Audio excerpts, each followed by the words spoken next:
This is a new tool that we basically launched a month ago, soft launched, and we are going to be making updates to this tool over the course of the next couple of months.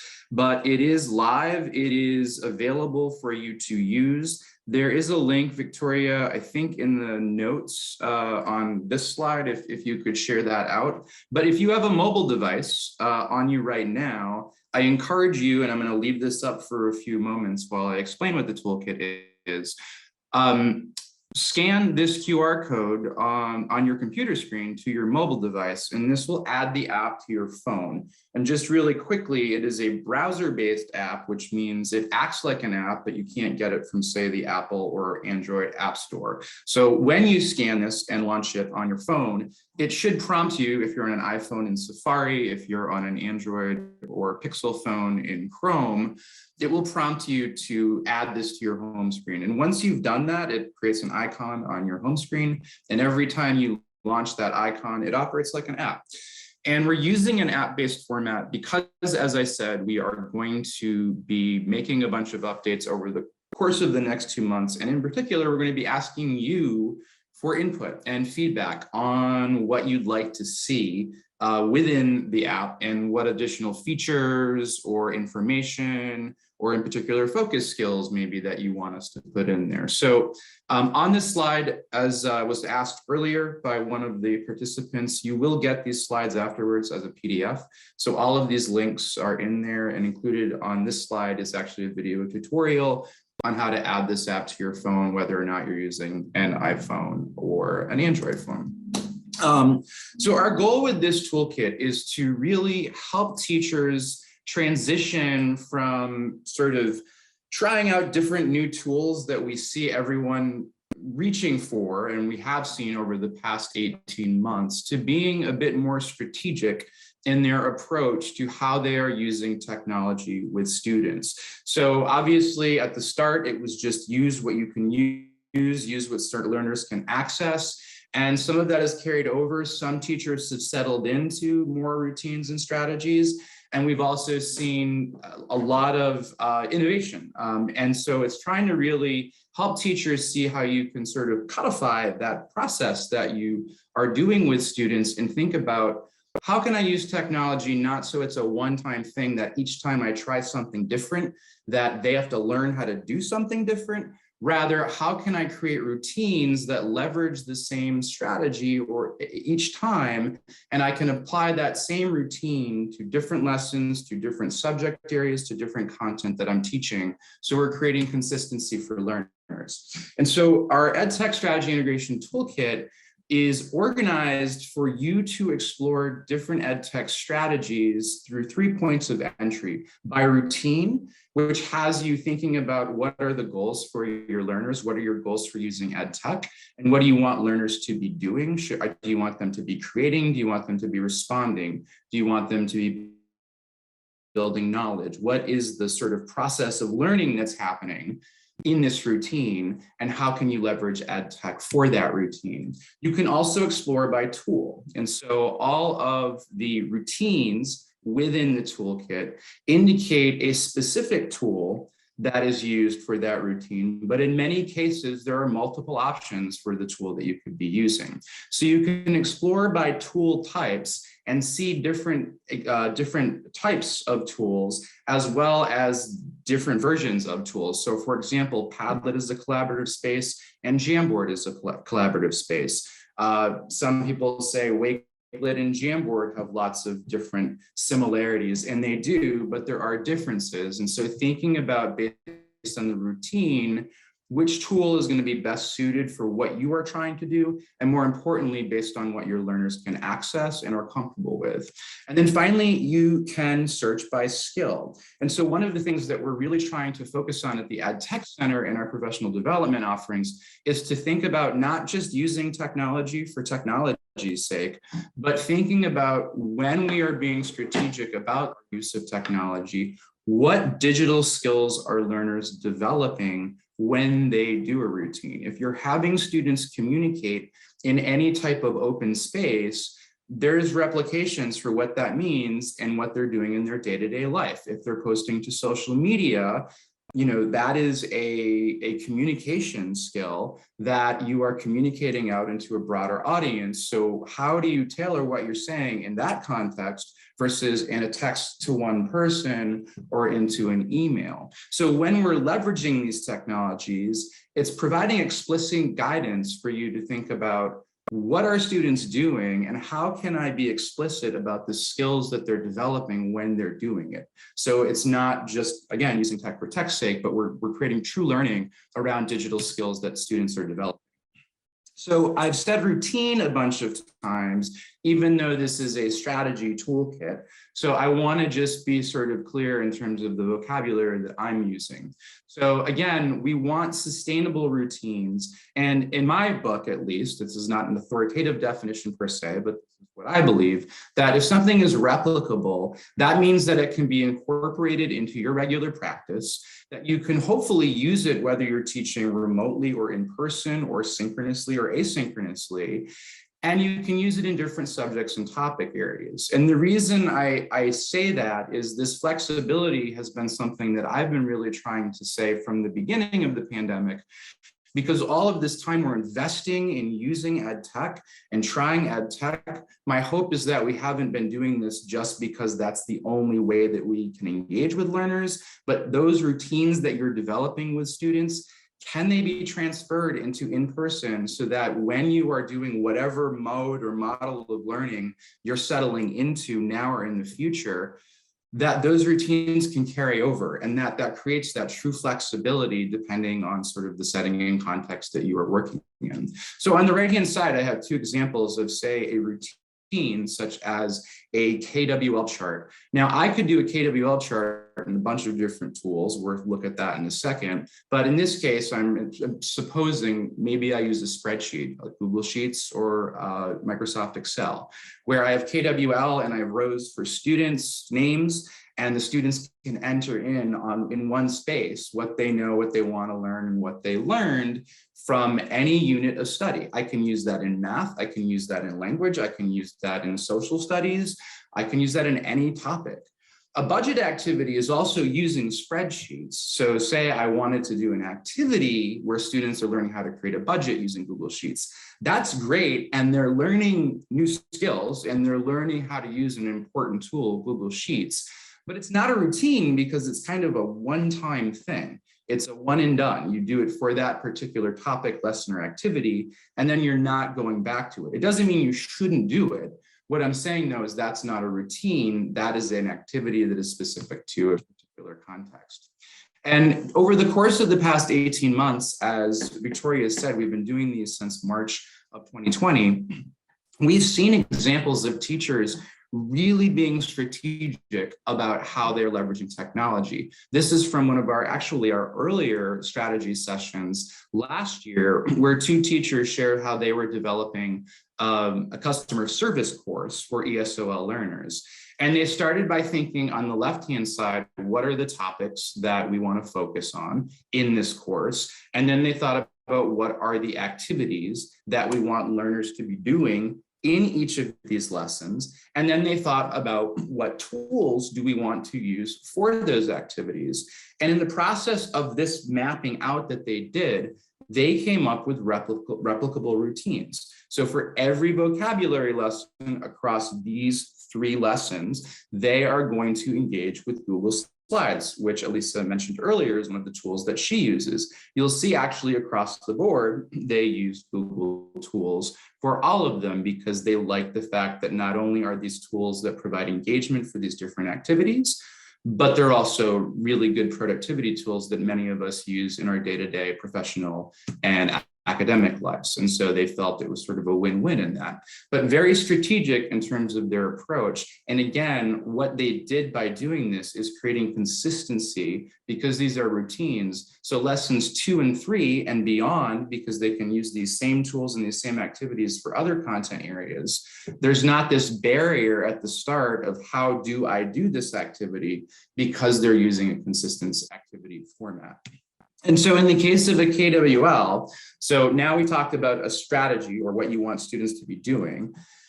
Thinking about the tool that you might use, a KWL chart, the example I gave was a Google Sheet or a spreadsheet, but you could also use Google Slides. So Google Slides, that's something that's very presentation friendly. I could create a slide for every single student. In this case, I actually, again, because Andrea and Alyssa shared that they were going to be talking about the celebrations activity in USA Learns, you could do a KWL chart for every lesson in USA Learns. And you could use slides as the tool. So maybe you want students to be engaging with different tools where they might be able to add images or other things and developing their skills in that particular tool. Or I could use Jamboard, which has become increasingly a very popular tool with teachers that allows for similar sort of engagement and collaboration and allows students to be doing this same routine.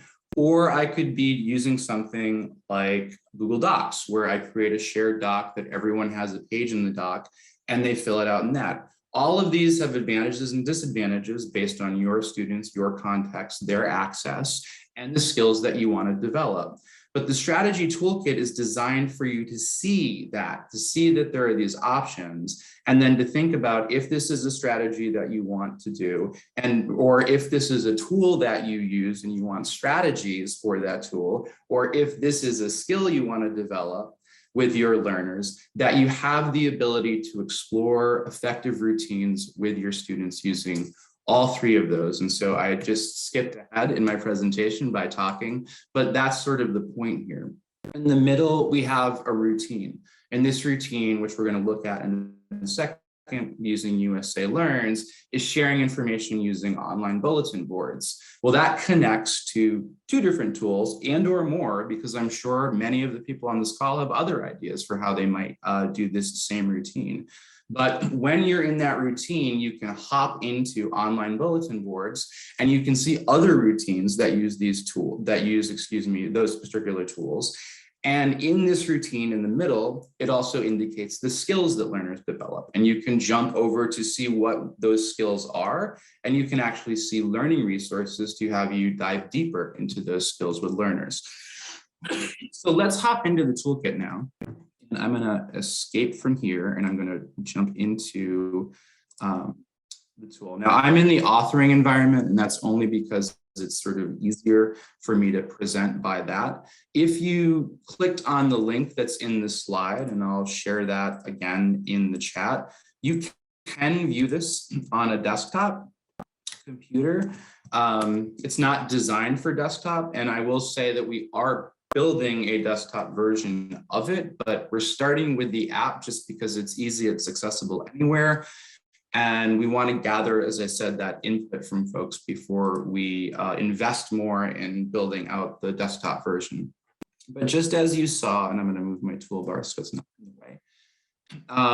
One thing to note is pretty much on every screen, there is a share feedback button, and this is going to link you to a form, and that form is going to ask for feedback. So you can give general feedback in terms of, I wish it had this. We've already gotten feedback, like somebody wants actually downloadable one-pagers of the routines, which is easy for us to do. And I think we will do that because I think it's a great suggestion. And it allows you to actually take it out of the app and then tinker and play with it however you want.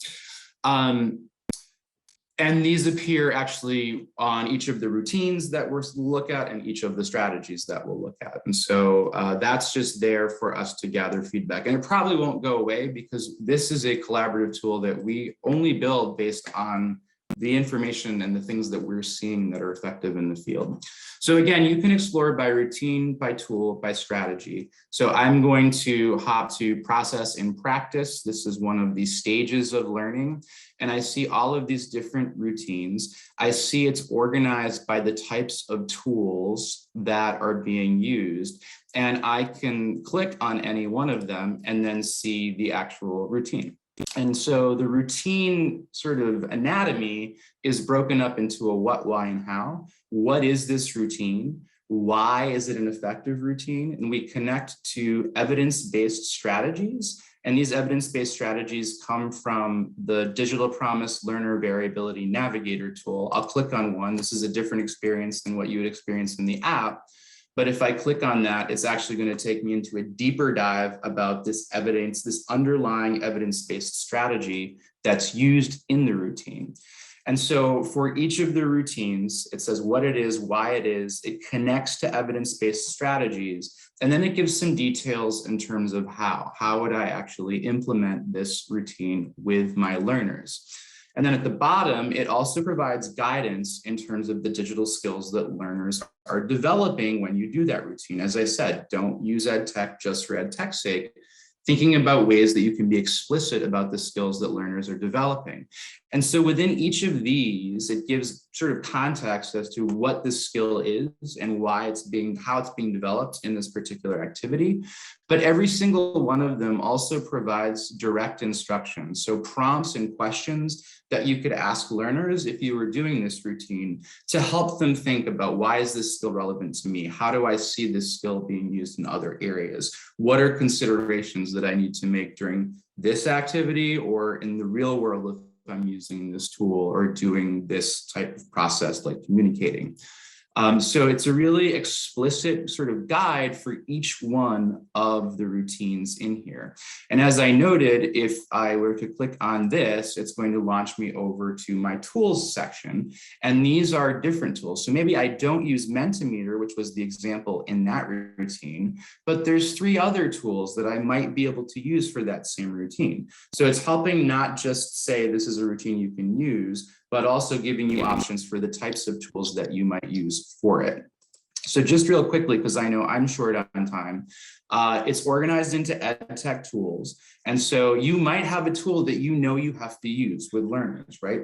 So maybe that's where you decide to start, that I'm using Google Forms, we use Google Classroom. So I want to see what are the routines that I could use using quizzing and assessment tools. Google Forms is one of them. And then this will launch me over to one of the routines that's in here that uses Google Forms. There's a number of routines that use Google Forms. And then digital skills is another way that I can explore. And this is the most actually expansive section within the toolkit, because we worked with teachers in the spring of 2020 to build out a digital skills library. So I've mentioned that all of these routines connect to these digital skills. All of the digital skills are organized within the app according to a framework called the Seattle Digital Equity Initiative Framework. And just to note, the slides that you get, there's a lot more in there than what I'm going to actually present through today, because I just wanted you to have that guide. But you have the ability on the skills side to explore each of these skills. And you also actually in the sidebar could just do the skill index. But if I want to focus on communication skills with my learners, I can click on something like post on social media, and I can see what the skill is. I can see what it means to have this skill, as well as strategies that use this skill. But in this case, it's posting on social media. So GCF Learn Free, these are the first 3, but if I click on See All, these are all of the courses, articles, videos within GCF Learn Free that focus on posting on social media. And so I can now go to each one of these and I can launch it, I can copy the URL and I can share it with students. And we are actually going to be taking this digital skills library and building a separate student-facing library as well. But for now, it is in here for you to use. In terms of the activities within each of these things, there are videos, there's articles, we're adding Google Applied Digital Skills, so there'll be project-based activities in here as well. And within GCF Learn Free and another resource that we aggregated as part of that digital skills library activity, there's also quizzes. So you can find the quizzes in each of those skills, but you can also find all of these quizzes that you could share with learners as well. So if I want to find quizzes on email, I can type in email and I can see that there's 2 different quizzes from 2 different sources that I could use with learners to quiz them on their understanding of how to use email. So I know I'm very short on time, so I will very quickly share an example of if you have a curriculum like USA Learns, how to use that in tandem with the the strategy toolkit. So Andrea shared this activity within the celebrations, where I forget the woman's name in the video, but she asked, can you come to my party? And then there's obviously practicing different subject verb conjugations in terms of answering that question. So if you think about your goals for giving learners more practice with speaking, a routine that you could do is actually having students engage in providing recorded responses, either video or audio. So this is actually one of the routines in the toolkit. Elisa mentioned she's used Flipgrid and her students know how to use Flipgrid. So that could be a tool that you use. And again, why would you do this? It provides flip learning. It's both of the, Flipgrid is mobile accessible, so it's an accessibility sort of win if you use a tool like that. And then here are evidence-based strategies that explain sort of why this is an effective strategy to use with learners. And then in the strategy toolkit, we say how, and we use Flipgrid in this routine, but you could also use Padlet.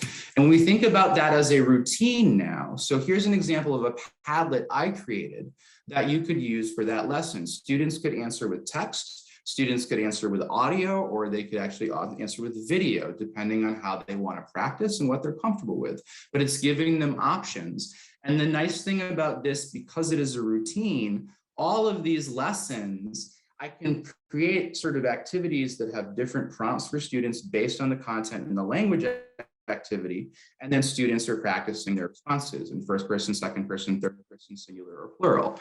And so that is a routine because I can use that for each of these lessons. It's the same activity. Students know how to use it and gain comfort, and you're giving them additional practice and options, which I love how Alyssa said that, because that's exactly what she said. She's giving learners choice, and I really love that concept.